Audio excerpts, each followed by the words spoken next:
Ele entrou de botina suja de barro, querendo ver as caminhonetes mais caras, mas foi julgado pela aparência. Cansado do deboche do vendedor, ele fez uma única ligação e mostrou o verdadeiro poder do agronegócio. A Ford F1000, ano 86, era um dinossauro de metal e poeira em meio ao asfalto impecável do shopping de luxo. A pintura, outrora de um azul robusto, estava agora desbotada pelo sol inclemente do centro-oeste e salpicada de barro seco. O motor a diesel, barulhento e teimoso, anunciou sua chegada com uma tosse grave antes de silenciar em uma vaga generosa, projetada para SUVs importadas que valiam 20 vezes mais que ele. Da cabine, desceu José Almeida. Aos 54 anos, seu corpo era um mapa de uma vida inteira dedicada à terra. O rosto, sulcado por rugas profundas ao redor dos olhos, era de quem passava mais tempo sob o sol do que sob um teto.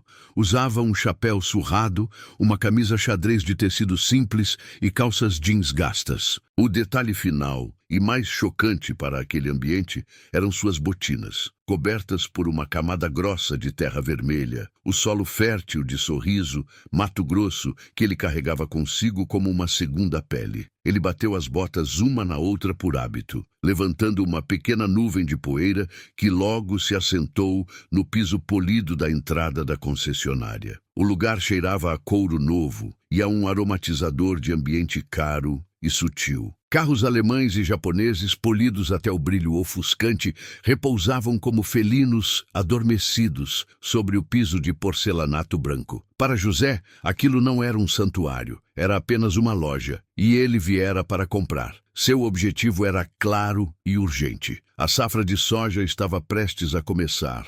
Um exército de colheitadeiras prontas para devorar seus 15.000 hectares.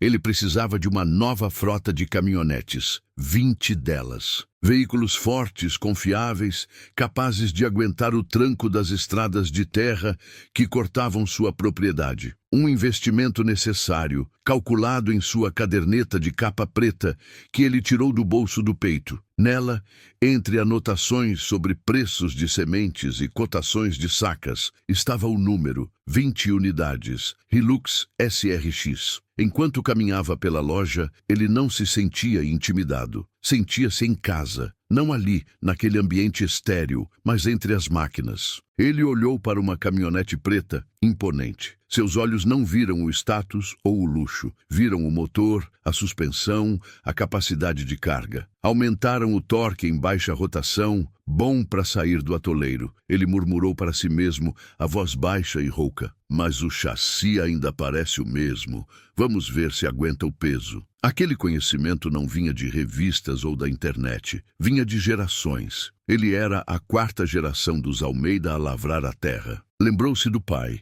que comprou o primeiro trator da família, com o lucro de 3 safras suadas. Hoje, seus próprios filhos estavam formados. O mais velho, agrônomo como ele. A filha, veterinária cuidando do gado. O terceiro, administrador que otimizava os lucros. E o caçula, engenheiro que projetava novos sistemas de irrigação. A fazenda não era mais apenas uma roça, era um império agrícola, uma empresa familiar que alimentava o país. Mas o sucesso não mudou a essência de José. Ele ainda morava na mesma casa, sede, que seu avô construiu. Preferia o cheiro de terra molhada ao de perfume importado e acreditava que o valor de um homem estava na força de seu aperto de mão, não na marca de seu relógio. A F1000 lá fora não era sinal de pobreza. Era um troféu, uma relíquia de onde ele veio, um lembrete constante da humildade que o mantinha com os pés, literalmente, no chão. Ele parou diante do modelo mais caro, passando a mão calejada pela lataria fria e perfeita. Já tive umas 15 dessas na fazenda, de todos os modelos, pensou ele, lembrando das frotas que renovava a cada 2 ou 3 anos. Aquele era apenas mais um ciclo de investimento, um negócio de 4 milhões de reais que ele precisava fechar hoje. A safra não esperava. O tempo para um fazendeiro era o bem mais precioso. com a decisão tomada, ele se virou, procurando por um vendedor. Sua postura era calma, os ombros relaxados. Era a confiança de quem negociava contratos milionários com tradings internacionais, usando apenas sua palavra e as anotações em sua velha caderneta. Ele estava pronto para fazer negócio. O que ele não sabia era que, para os homens daquela loja, ele não parecia um cliente. Ele parecia um engano. O interior da concessionária era outro mundo. O ar-condicionado, frio e purificado, contrastava com o calor que emanava do asfalto lá fora. O piso de porcelanato branco era tão polido que refletia as luzes de LED do teto, criando um brilho quase celestial nos capôs dos carros. Havia um silêncio reverente, quebrado apenas pelo murmúrio baixo de um casal de terno, analisando um sedã alemão, e pela música ambiente, suave e sofisticada. José Almeida, com seu chapéu surrado e as botinas marcando o chão imaculado com pequenos vestígios de poeira seca, era uma anomalia, uma falha na matriz de luxo e perfeição. Ele se sentia como um trator em uma sala de cirurgia. Os vendedores, agrupados perto de uma máquina de café expresso, pareciam uma matilha de lobos em ternos bem cortados. Eram jovens, ambiciosos, com sorrisos ensaiados e relógios caros. O líder aparente do grupo era Ricardo Pereira. Com seus 35 anos, ele tinha a postura confiante de quem dominava aquele território. Especialista em clientes VIP, seu olhar era treinado para identificar em segundos o potencial de compra de quem entrava pela porta. Quando José entrou, o radar de Ricardo apitou e silenciou no mesmo instante. Ele fez uma varredura rápida, chapéu velho, camisa barata, calça gasta, botina suja, um olhar rápido pela vitrine confirmou sua avaliação. A F1000 caindo aos pedaços, estacionada lá fora. Ele descartou José como um curioso, um erro, alguém que provavelmente tinha entrado no shopping para usar o banheiro e se perdeu. Ele voltou à sua conversa, ignorando completamente a nova presença. José, com a paciência de quem espera meses para a chuva certa, aproximou-se do grupo e esperou. Ele não se intimidou com os olhares de soslaio, nem com o fato de ser abertamente ignorado. Ele apenas esperou ser notado. Após um minuto que pareceu uma eternidade, um dos vendedores mais novos, talvez por tédio, cutucou Ricardo. "Acho que tem alguém querendo atendimento." Ricardo suspirou, um suspiro teatral de enfado. Deixar seu café para atender um cliente sem potencial era uma perda de tempo e, consequentemente, de comissão. Ele se virou, o sorriso profissional colado no rosto, mas os olhos frios e analíticos. "Bom dia", disse José, a voz tranquila. "Quero ver umas Hilux." A frase simples e direta foi recebida com um breve silêncio. Os vendedores se entreolharam. Um deles disfarçou uma risadinha com uma tosse. A palavra umas, no plural, soou tão absurda vinda daquele homem que eles a interpretaram como um erro de português, não como uma intenção de compra. Ricardo manteve o sorriso, mas ele se tornou mais fino, mais condescendente. Ele olhou para as roupas de José, para as mãos calejadas e depois para a caminhonete mais cara do showroom, um modelo preto reluzente que custava mais de R$400 mil.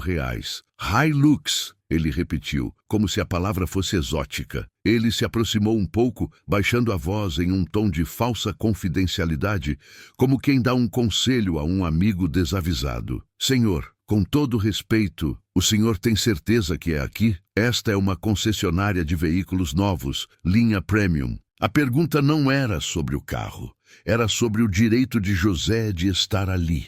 Era um convite educado para que ele se retirasse, para que voltasse ao seu mundo, um mundo que, na cabeça de Ricardo, ficava muito, muito longe daquele showroom de luxo. A pergunta de Ricardo, "O senhor tem certeza que é aqui?", pairou no ar, carregada de um desprezo aveludado. José apenas assentiu, o olhar calmo e fixo. "Tenho, meu filho, é aqui mesmo." Mas a resposta simples, sem traços de raiva ou constrangimento, pareceu irritar Ricardo. Aquele homem não estava agindo como deveria. Ele não parecia intimidado ou envergonhado. Ele estava agindo como um cliente. Ricardo decidiu que era hora de ser mais direto, de usar as palavras como ferramentas para colocar aquele fazendeirinho em seu devido lugar. É que, veja bem, Ricardo continuou, gesticulando em direção à caminhonete preta reluzente. Essas caminhonetes são um pouco caras, entende? O modelo de entrada já passa dos 250 mil. Essa aqui, ele deu um tapinha no capô, chega perto de $500 mil. Ele fez uma pausa, esperando uma reação de choque, um recuo. José apenas continuou olhando para o veículo pensativo. Eu sei o preço, disse José. A falta de reação desarmou Ricardo por um segundo, mas ele rapidamente encontrou uma nova tática. Ele se inclinou novamente, o sorriso agora abertamente debochado. Olha, sem querer ofender, mas ali na avenida principal, umas 3 quadras para baixo, tem uma loja excelente de carros usados. O senhor talvez encontre algo mais adequado. A sugestão foi a primeira farpa. José assentiu, mas não a deixou penetrar. Ele apenas balançou a cabeça. Não, obrigado. Eu preciso de carros 20 zero. Deles. A menção do número 20 foi a gota d'água. A ideia era tão absurda para Ricardo que ele a interpretou como uma provocação, uma fantasia de um homem pobre querendo brincar de rico. Ele soltou uma risada curta e alta, atraindo a atenção dos outros vendedores que se aproximaram para assistir ao show. 20? Ricardo repetiu rindo. Ele se virou para seus colegas. Ouviram essa? O homem quer 20. Ele se voltou para José, o rosto vermelho de tanto rir, e disparou a frase que selaria seu destino naquela manhã. Meu amigo, com todo o respeito, a sua roça não paga nem o pneu disso aqui. A frase foi como um soco, direta, cruel e carregada de todo o preconceito que borbulhava sob a superfície. Os outros vendedores riram abertamente. Fazendeirinho querendo brincar de gente grande. Um deles sussurrou, alto o suficiente para que José ouvisse. José sentiu o sangue subir ao rosto, mas respirou fundo, a disciplina de uma vida inteira controlando o impulso. Ele olhou para Ricardo, não com raiva, mas com uma espécie de pena. Ignorando a humilhação, ele insistiu, a voz ainda firme. Eu posso dar uma olhada no interior do veículo? Ricardo, agora em seu pedestal de superioridade, cruzou os braços. Não temos tempo a perder com curiosos, senhor. Temos clientes de verdade para atender. Ele e seu grupo viraram as costas para José, voltando para sua máquina de café, deixando-o sozinho no meio do salão. E assim, José ficou, por 10, 20, 30 minutos. Ele caminhou lentamente pela concessionária, observando os veículos. Nenhum vendedor se aproximou. Eles passavam por ele, atendiam outros clientes que chegavam, lançavam-lhe olhares de desprezo e impaciência. Ele se tornou invisível, um fantasma de botinas sujas em um palácio de vidro e aço. Qualquer outro homem teria ido embora, humilhado e furioso, mas José Almeida era feito de outra matéria. Ele não estava ali para provar nada a ninguém. Ele estava ali para trabalhar, para resolver um problema. E ele não sairia sem suas caminhonetes.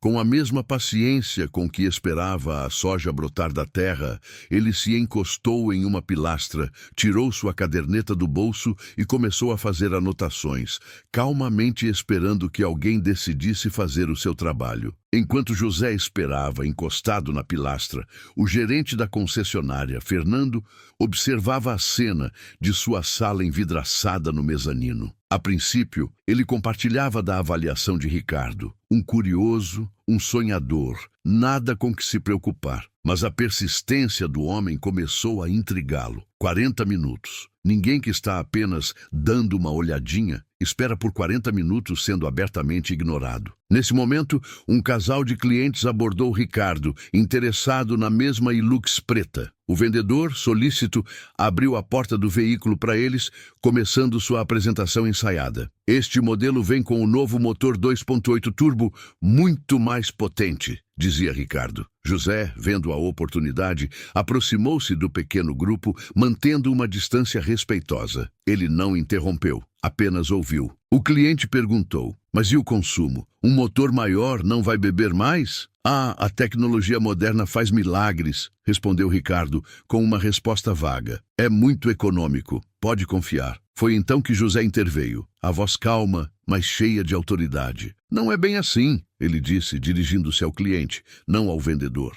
O motor é maior, sim, mas a nova turbina de geometria variável e o sistema de injeção direta Common Rail otimizaram a queima. Na estrada, andando a uns 100, 110 km/h, ela vai fazer uns 11 km por litro. Na cidade, ou no meu caso na terra, com tração 4x4 ligada, cai para 8, 9. É um bom equilíbrio entre força e consumo. O casal e Ricardo olharam para José, surpresos. A explicação fora tão precisa, tão técnica, que parecia ter saído de um manual de engenharia. Ricardo, irritado com a intromissão, tentou retomar o controle. Como eu ia dizendo, o design também foi todo renovado. E o design é o de menos, cortou José, ainda falando com o cliente. O que importa é que reforçaram as longarinas do chassi em comparação com o modelo de 3 anos atrás. Eu tive 15 daquele modelo antigo. Quebravam o chassi bem aqui. Ele apontou para um ponto específico sob a carroceria quando carregava muito peso em estrada de costela de vaca. Esse novo parece mais parrudo. A frase, tive 15 daquele modelo antigo, ecoou no ar. O casal olhou para José com um novo respeito. Ricardo ficou sem palavras. Do mezanino, o gerente Fernando se inclinou para a frente, a testa franzida. Como aquele homem, com aparência de trabalhador rural, sabia detalhes tão específicos sobre a evolução estrutural do chassi de uma Hilux? E quem, em sã consciência, teve 15 de um veículo daquele? A curiosidade de Fernando foi aguçada. Ele observou enquanto José continuava, agora comparando o sistema de suspensão da Hilux com o da Amarok e o da S10, citando vantagens e desvantagens de cada um com a familiaridade de quem usa aquelas máquinas para o trabalho pesado, não para passear no shopping. Ricardo, sentindo sua autoridade e sua venda escorrendo por entre os dedos, tentou uma última cartada de desprezo. O senhor parece entender muito de mecânica, ele disse com um tom que insinuava, você deve ser um mecânico de beira de estrada, mas conhecer a máquina não significa poder pagar por ela. Ele se virou para o casal, tentando reaver a atenção deles. Mas era tarde demais.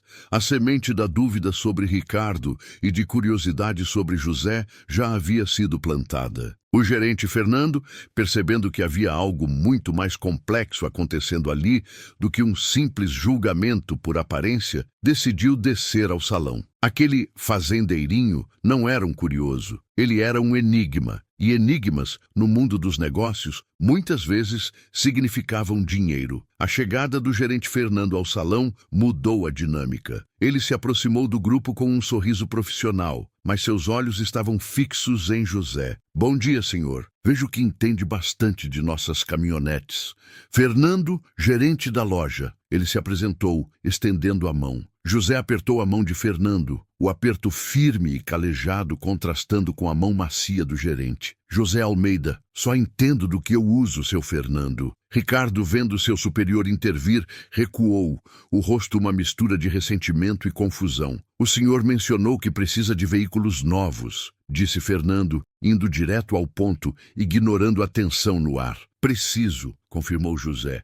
20 unidades da Hilux SRX, a diesel 4x4, de preferência 10 brancas, 5 pratas e 5 pretas, para entregar na minha fazenda em Sorriso, Mato Grosso, até o fim da semana que vem. A safra está começando. A especificidade do pedido, a quantidade, os modelos, as cores, o local e o prazo de entrega era inconfundível. Aquilo não era um devaneio, era uma proposta de negócio muito grande. Fernando sentiu um calafrio. 20 unidades. Era a maior venda do ano para a concessionária, talvez dos últimos anos. Ele olhou para Ricardo, que estava pálido, começando a entender a magnitude de seu erro. 20 unidades, repetiu Fernando, processando a informação. É uma compra de frota considerável. Podemos, claro, negociar um desconto. Eu sei, disse José, tirando sua caderneta do bolso. A concessionária de vocês em Cuiabá me ofereceu 7% de desconto para pagamento à vista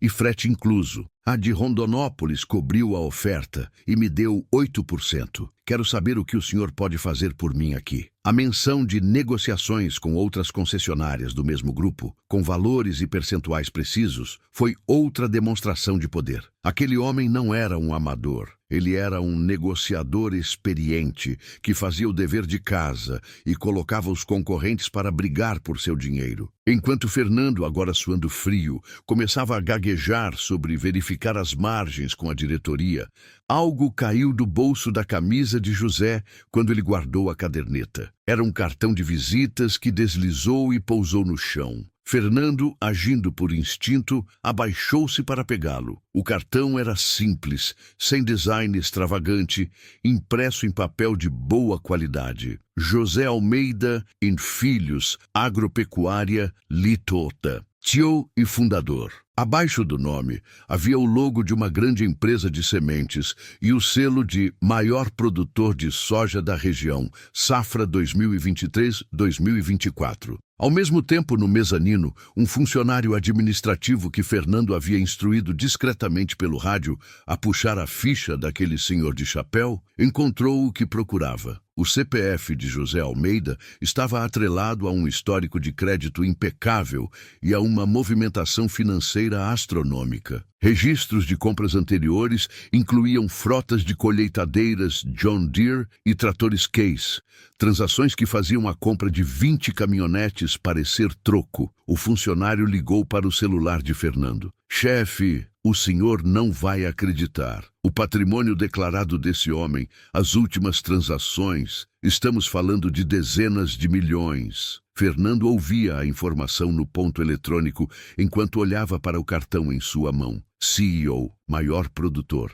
dezenas de milhões. A imagem do homem simples de botina suja começou a se desfazer, sendo substituída pela de um titã do agronegócio, um dos reis da soja, sobre os quais ele apenas lia nas revistas de economia. Ano passado, quando renovei a frota de tratores, o vendedor da outra marca me deu até um trator de jardinagem de brinde para minha esposa, comentou José casualmente, sem perceber o impacto que suas palavras estavam causando. Vamos ver se vocês são bons de negócio também. A identidade de José não era mais um mistério, mas uma bomba relógio prestes a explodir no meio do showroom, bem na cara de Ricardo, que assistia a tudo, paralisado, o rosto drenado de toda a cor. Ele não havia apenas julgado mal um cliente, ele havia insultado um milionário. O gerente Fernando segurava o cartão de visitas como se fosse um lingote de ouro. As peças do quebra-cabeça se encaixaram com um clique audível em sua mente. Ele olhou para Ricardo, cujo rosto exibia o mais puro pânico, e depois para José, que o encarava com a mesma calma impassível de quando chegara. Senhor Almeida, gaguejou Fernando, nós podemos cobrir a oferta de Rondonópolis, 8%, e o frete é por nossa conta, e podemos incluir os protetores de caçamba e as capotas marítimas como cortesia em todas as 20 unidades. José ouviu a proposta, coçou a barba por fazer e deu um leve aceno de cabeça. É um começo. Mas eu não gosto de pagar a prazo. Gosto de resolver tudo de uma vez. O valor total, com os 8% de desconto, dá quanto? Fernando, com as mãos trêmulas, pegou a calculadora. Dá um pouco mais de 4.200.000 reais. Certo, disse José. Ele tirou do bolso um celular simples, um modelo antigo, muito diferente dos iPhones de última geração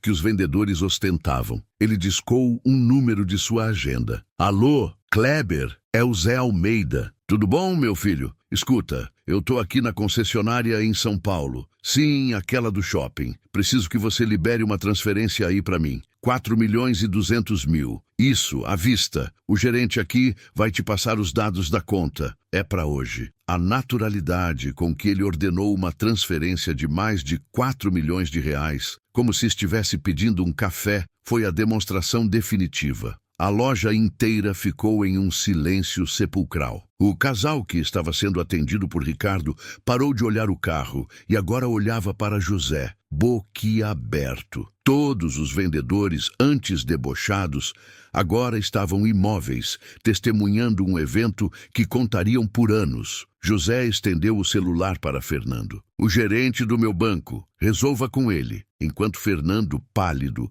passava os dados da concessionária para o gerente do banco, a verdade completa sobre José Almeida veio à tona. Um dos vendedores mais novos, curioso, havia pesquisado o nome José Almeida Agropecuária Sorriso no Google. Chefe, ele sussurrou para Ricardo, mostrando a tela do celular. Olha isso! As manchetes saltavam da tela. José Almeida, o rei da soja, quebra novo recorde de produtividade.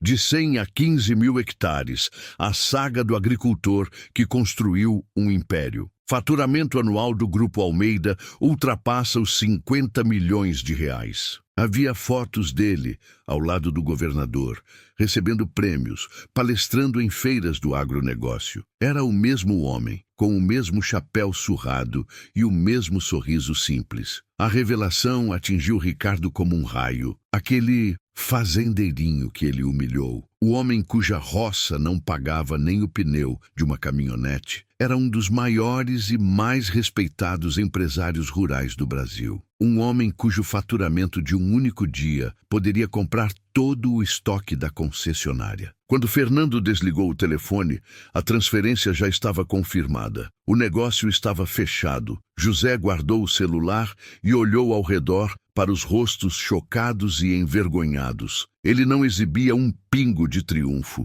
Sua expressão era serena, quase melancólica. Sabe, meu filho, ele disse, dirigindo-se a Ricardo, que parecia prestes a desmaiar. Lá na minha terra, a gente aprende desde cedo que não se julga a colheita pela aparência da semente. Essa terra vermelha na minha bota, ele apontou para o pé. Ela vale mais do que todos os carros desta loja juntos. É ela que põe comida na mesa de muita gente.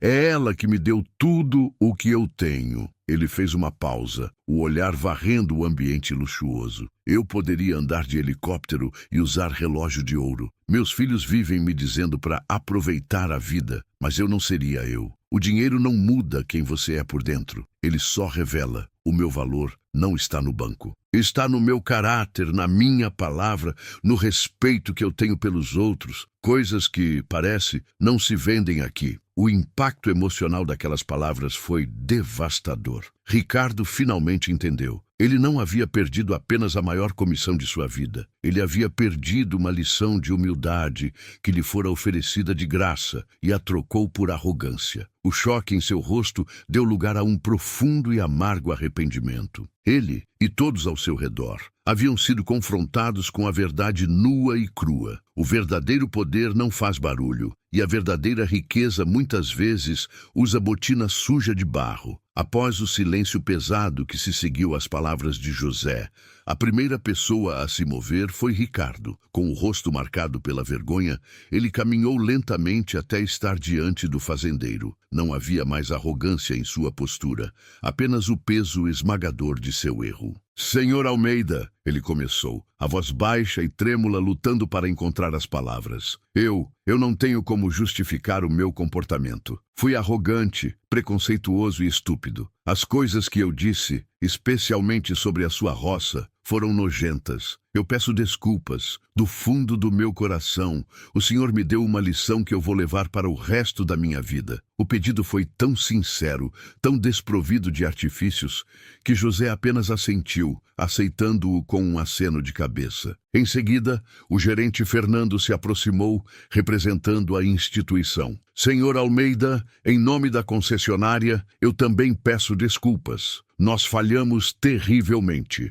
O julgamento que fizemos foi inaceitável e não representa os valores que queremos ter. Vamos usar este episódio como um ponto de virada. José olhou de um para o outro. Desculpas aceitas. Ele disse simplesmente. O erro ensina mais que o acerto, se a gente tiver a humildade de aprender com ele. Nos dias seguintes, a história da compra de 4 milhões de reais, feita por um fazendeirinho de botina suja, se espalhou como fogo na palha por toda a rede de concessionárias. Mas a transformação mais significativa aconteceu naquela unidade. Fernando, o gerente, implementou uma nova política de atendimento obrigatória. A primeira regra era clara: todo cliente que entra pela porta é o cliente mais importante do mundo. Não importa como ele se pareça, se vista ou chegue. Ricardo não foi demitido. Fernando acreditava que a lição, para ser aprendida, precisava ser vivida. O vendedor, antes a estrela da equipe,